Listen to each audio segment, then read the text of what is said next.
मैं हूं अब्बास शबीर। उम्मीद है आप लोग सब खैरियत से होंगे। बाबर आजम की बैटिंग की कोई जस्टिफिकेशन नहीं हो रही। बाबर आजम की टीम में मौजूदगी हो या ना हो, कोई फ़र्क नहीं पड़ा पाकिस्तान टीम को।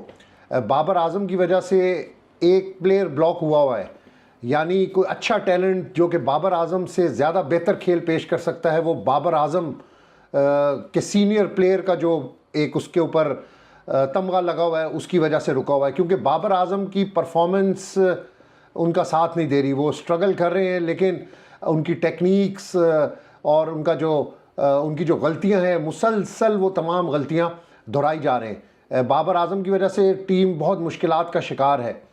न्यूजीलैंड के ख़िलाफ़ जो ट्राई नेशन सीरीज़ का फ़ाइनल था, मैंने अपने कल की वीडियो में भी कहा था कि जब तक सीनियर प्लेयर परफॉर्म नहीं करेंगे, अब हर बार ये नहीं हो सकता कि रिजवान और सलमान अली आगा ही सेंचुरी करें। बाकी प्लेयर जो टीम के साथ हैं, जो सेंट्रल कॉन्ट्रैक्ट ले रहे हैं, जो बड़े पैसे ले रहे हैं क्रिकेट के नाम पर, टीम के साथ मौजूद हैं, TADS ले रहे हैं, उनको भी कुछ करने की ज़रूरत है। अगर वो कुछ नहीं करेंगे तो उनको टीम से बाहर बिठा देना चाहिए। ये सीनियर प्लेयर का जो तमगा लगाकर लोग प्रेशर डालकर सोशल मीडिया के ज़रिए, अपने और लोगों के ज़रिए प्रेशर डालकर टीम के अंदर बैठे हुए हैं, कब्ज़ा जमाए हुए हैं, मेरा ख्याल है अब इनका वक्त ख़त्म हुआ जाता है। अब चूँकि परफॉर्मेंस इनका साथ नहीं दे रही, तो इनका टीम में मौजूदगी का कोई जवाज़ नहीं बनता, कोई आर्ग्यूमेंट नहीं है।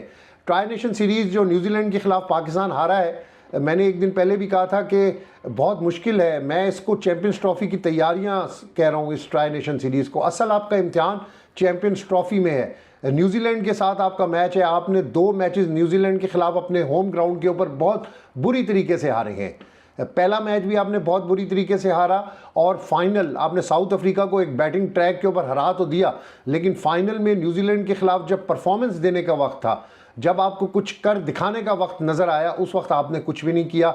और स्पेशली मैं फिर वही बात करता हूँ कि सीनियर प्लेयर्स की जो परफॉर्मेंस है, इसकी वजह से टीम का बहुत मोराल डाउन हो रहा है। अगर यही सीरीज़ हमने जीती होती, हम विनिंग ट्रैक के ऊपर होते, तो चैम्पियंस ट्रॉफ़ी का जो पहला मैच है, हम बड़े खुले दिल के साथ, फ़ख्र के साथ खेलते। लेकिन अब मुझे अभी भी मुश्किल नज़र आ रहा है। मैं स्ट्रगलिंग टीम देख रहा हूँ पाकिस्तान को, कि पाकिस्तान स्ट्रगल कर रही है। पाकिस्तान ने एक मैच तो जीता है, विनिंग ट्रैक के बराबर आई है, लेकिन असल जो इम्तिहान होता है आपका फाइनल मैच होता है, वो प्रेशर गेम होती है। लेकिन होम ग्राउंड और होम क्राउड के सामने इतना प्रेशर नहीं होता जितना प्रेशर पाकिस्तानी टीम ने ले लिया है, और पाकिस्तान बुरी तरीके से नाकाम हुई है न्यूजीलैंड के ख़िलाफ़ ट्राई नेशन सीरीज़ के फाइनल में। अब पाकिस्तान क्या करेगा? पाकिस्तान चैम्पियंस ट्रॉफ़ी के लिए किस अज़म के साथ मैदान के अंदर उतरेगा? बाबर आजम की अब परफॉर्मेंस देख लें, 3 मैचों की परफॉर्मेंस देख लें। मैं 2023, 2024 और दरमियान की परफॉर्मेंस की बात नहीं कर रहा। आप अपने होम ग्राउंड पे उनकी 3 मैचों की परफॉर्मेंस देख लें। 9 रन, 23 रन, 24 रन, ये परफॉर्मेंस है। ये एक बड़ा प्लेयर टीम के अंदर आपने शामिल किया हुआ है जिसकी परफॉर्मेंस ही कोई नहीं है, और ज़बरदस्ती आपने उसको टीम में शामिल किया हुआ है, और आप उसे ओपनिंग करवा रहे हैं। वो ओपनर है ही नहीं। मोहम्मद हफीज़, बड़े बड़े क्रिकेटर जो हैं, वो यही बात कर रहे हैं कि बाबर आजम ओपनर का स्टफ नहीं है, बाबर आजम नहीं खेल सकता ओपनिंग। लेकिन फिर बाबर आजम को आप ओपनिंग करवा रहे हैं, बाबर आजम फिर ओपन कर रहा है, और बाबर आजम मुसलसल नाकाम हो रहा है। बाबर आजम के आउट होने की वजह से पूरी टीम प्रेशर के अंदर चली जाती है। तो इसलिए बाबर आजम की जो नाकामी है, उसकी वजह से पूरी टीम का मोराल बहुत तेज़ी से डाउन हो रहा है। और चैम्पियंस ट्रॉफ़ी में अगर पाकिस्तान टीम की ये परफॉर्मेंस रही, तो फिर बहुत मुश्किल है मुझे चैम्पियंस ट्रॉफ़ी में बांग्लादेश के ख़िलाफ़ भी पाकिस्तान का जो मैच है, फिर इंडिया के ख़िलाफ़ जो मैच है, इस किस्म की परफॉर्मेंस है तो आप इंडिया के ख़िलाफ़ मैच किसी सूरत भी नहीं जीत सकते। साबिक कप्तान ने बाबर आजम की ओपनिंग की बहुत मुखालफत की है। मैं मोहम्मद हफीज़ के 2 कोट्स आपको बताऊँगा। Mohammad Hafeez is one of the best cricketer of Pakistan. Mohammad Hafeez को कोचिंग भी दी गई। मोहम्मद हफीज़ एक सिंसियर, एक मुहिब वतन पाकिस्तानी है। उसको पाकिस्तान का दर्द है। पाकिस्तान क्रिकेट जिस तरीके से जवाल पजीर हो रही है, उसको दर्द है कि यार पाकिस्तान क्रिकेट कहाँ से कहाँ चली गई है। यही वो प्लेयर्स हैं जिन्होंने पाकिस्तान के लिए बहुत कुछ किया है, लेकिन ये अब सिर्फ बाहर बैठ के बात ही कर सकते हैं, और इसके अलावा बेचारे कुछ भी नहीं कर सकते। मोहम्मद हफीज़ को हेड कोच बनाया गया था, और मोहम्मद हफीज़ की जो रिपोर्ट थी बाबर आजम और सीनियर प्लेयर्स के हवाले से, काश उस रिपोर्ट के ऊपर अमल दरामद हो जाता। काश वो रिपोर्ट मंजर आम पर आ जाती, जिसमें बाबर आजम के बिहेवियर से लेकर बाबर आजम की परफॉर्मेंस तक तमाम पॉइंट्स उस रिपोर्ट के अंदर दर्ज थे। मेरा नहीं ख्याल कि उस रिपोर्ट के ऊपर कोई एक्शन हुआ है। पता नहीं क्या वजह है कि बाबर आजम को हमने क्या समझा हुआ है। क्या है बाबर आजम? कुछ भी नहीं है। जो प्लेयर परफॉर्म नहीं करता ऑन ग्राउंड वो बिल्कुल जीरो होता है, चाहे वो माजी के अंदर जितना मर्जी बड़ा प्लेयर हो। लेकिन 2-3 साल से जब एक प्लेयर परफॉर्म नहीं करेगा तो आप उसकी परफॉर्मेंस को क्या कहेंगे? तो इसलिए बाबर आजम की performance up to the mark नहीं है। बाबर आजम की जो पैथेटिक परफॉर्मेंस है उसकी वजह से पूरी टीम का मोराल जो है वो डाउन हो रहा है। कौमी टीम के जो साबिक कप्तान और डायरेक्टर मोहम्मद हफीज़ वो क्या कहते हैं बाबर आजम के हवाले से? वो कहते हैं कि पाकिस्तान ने 3 मैच खेले जिसमें बाबर आजम ने फ़खर जमान के साथ ओपनिंग की, लेकिन वो कुछ खास नहीं कर सके। उन्होंने 3 इनिंग्स में 10 रन किए हैं, 23 रन किए हैं और 29 रन किए हैं, जो एक मामूली स्कोर है। ये तो कोई टेल एंडर भी कर सकता है। आप किसी बॉलर को इस पोजीशन के अगर ऊपर भेजें तो वो 3-4 पावर प्ले के अंदर शॉट्स लगा के इतना स्कोर तो कर सकता है। अगर सीनियर प्लेयर इस किस्म का स्कोर करेंगे तो डेफिनेटली टीम जो है वो डाउन होगी। उन्होंने ये भी कहा कि सिलेक्शन कमेटी ने चैंपियंस ट्रॉफी स्क्वाड का ऐलान किया है, तो इंजर्ड साइम अयूब की जगह कहना था और ओपनिंग के लिए बाबर आजम या सऊद शकील को मौका दिया जाएगा।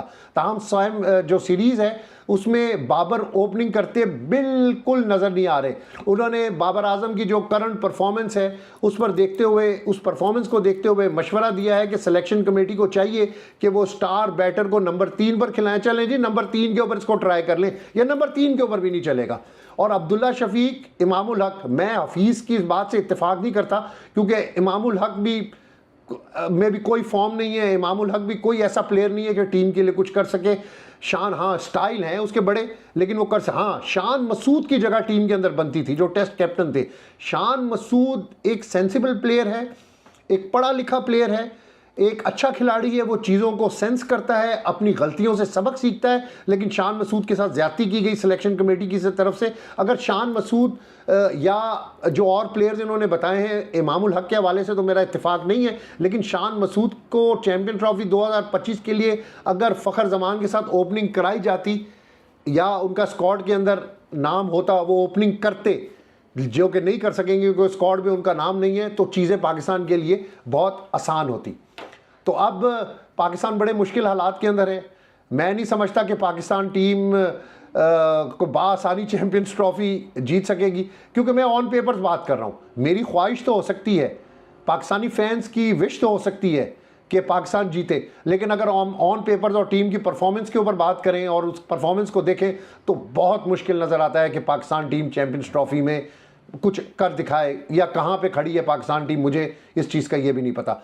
अच्छा, बीसीसीआई ने बड़ा ज़बरदस्त स्टेप उठाया है। मैं स्टेप को बड़ा एप्रिशिएट करता हूँ कि टीम प्लेयर्स की बस के अंदर और कोई भी नहीं होना चाहिए। अगर टीम प्लेयर्स जिस बस के अंदर ट्रैवल कर रहे हैं उसमें कोचेस और सिर्फ टीम के प्लेयर्स ही होने चाहिए। बीसीसीआई ने क्या किया है?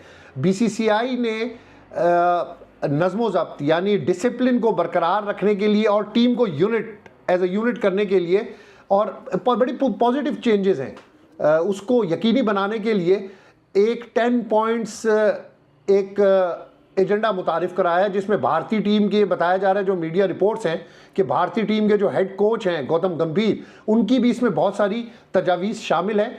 लेकिन जो 10 पॉइंट्स दिए हैं उसमें बहुत सारी मुश्किलात गौतम गंभीर के लिए भी खड़ी हो चुकी हैं, ये मीडिया रिपोर्ट्स कह रही हैं। बीसीसीआई के नए कवानीन के मुताबिक जो सपोर्टिंग स्टाफ है उनके जो निजी मावनीन या मैनेजर हैं, उनके जो असिस्टेंट्स हैं, उनको टीम बस में सीनियर खिलाड़ियों के साथ सफ़र करने की बिल्कुल इजाज़त नहीं होगी। ना ही वो उस होटल में रह सकेंगे जहां सपोर्ट स्टाफ या खिलाड़ी ठहरे होंगे। ऐसा क्यों हुआ? गौतम गंभीर के जो पर्सनल असिस्टेंट्स हैं, जो कि ऑस्ट्रेलिया में पूरी बॉर्डर गवास्कर ट्रॉफी के दौरान उनके साथ साथ रहे, उनको टूर में बीसीसीआई के अताब का सामना करना पड़ा, तनकीद का सामना करना पड़ा, और बोर्ड चाहता है कि दुबई में चैंपियंस ट्रॉफी के दरमियान ऐसा कोई मामला पेश ना आए। रिपोर्ट्स के मुताबिक अब सपोर्ट स्टाफ के पीएसी होटल में नहीं रह सकेंगे, यानी टीम होटल के अंदर नहीं रह सकेंगे जिसमें टीम ठहरी होगी। दौरा ऑस्ट्रेलिया में ये क्या वजह बनी? जो ऑस्ट्रेलिया टूर था उसमें गौतम गंभीर वो वाहिद कोचिंग स्टाफ थे जिनके पास पर्सनल असिस्टेंट था। अब बोर्ड की जानिब से जो नया एक लॉ बीसीसीआई ने नाफिज किया है उसमें गौतम गंभीर अब ऐसा नहीं कर सकेंगे। उनका जो स्टाफ है और उनका जो पर्सनल स्टाफ है वो टीम होटल के अंदर भी नहीं रहेगा और टीम के साथ ट्रैवल भी नहीं कर सकेगा। बॉर्डर गवास्कर ट्रॉफी के बाद बीसीसीआई के अहदेदार ने गौतम गंभीर के पीए पर बरहमी का इजहार किया है। यानी बीसीसीआई, देखें ये होता है कंट्रोल। आपने अपने कोचिंग स्टाफ के ऊपर, अपने प्लेयर्स के ऊपर कंट्रोल रखना होता है, उनको छोड़ना नहीं होता, उनसे डरना नहीं होता, उनके ट्रॉलर से नहीं डरना होता, अपना सिक्का मनवाना होता है। बीसीसीआई, टीम इंडिया क्यों इतनी डिसिप्लिन है, इतनी यूनाइट है? क्योंकि वहां पर कोई प्लेयर पावर नहीं है, वहां पर कोई टीम मैनेजर की पावर नहीं है, वहां पर किसी कोच की पावर नहीं है। अगर वहां पर पावर है तो बीसीसीआई की है। पाकिस्तान के अंदर अब पाकिस्तान क्रिकेट बोर्ड के जो चेयरमैन मोहसिन नकवी हैं उन्होंने चीज़ें अपने हाथ में ली हैं और वो पावरफुल चेयरमैन नज़र आ रहे हैं।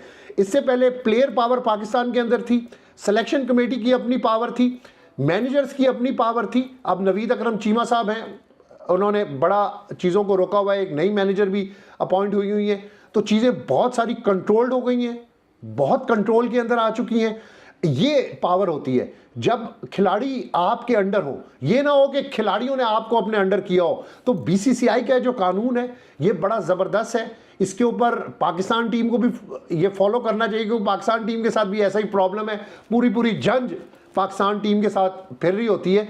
तो वो चीज़ें जो हैं, वो अंदर की बातें जो हैं वो इसी तरह ट्रॉलर्स के हाथ के अंदर लगती हैं, वो लीक हो रही होती हैं और फिर वो डिफरेंट एक नैरेटिव के साथ वो सोशल मीडिया के ऊपर या टीवी के ऊपर चल रही होती हैं।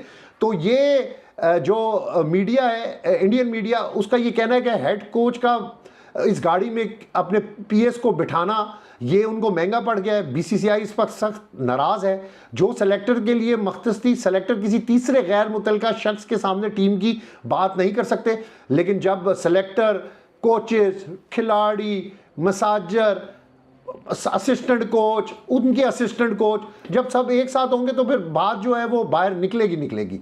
तो इसलिए किसी तीसरे गैर मुतलका शख्स के सामने टीम की बात नहीं कर सकेंगे।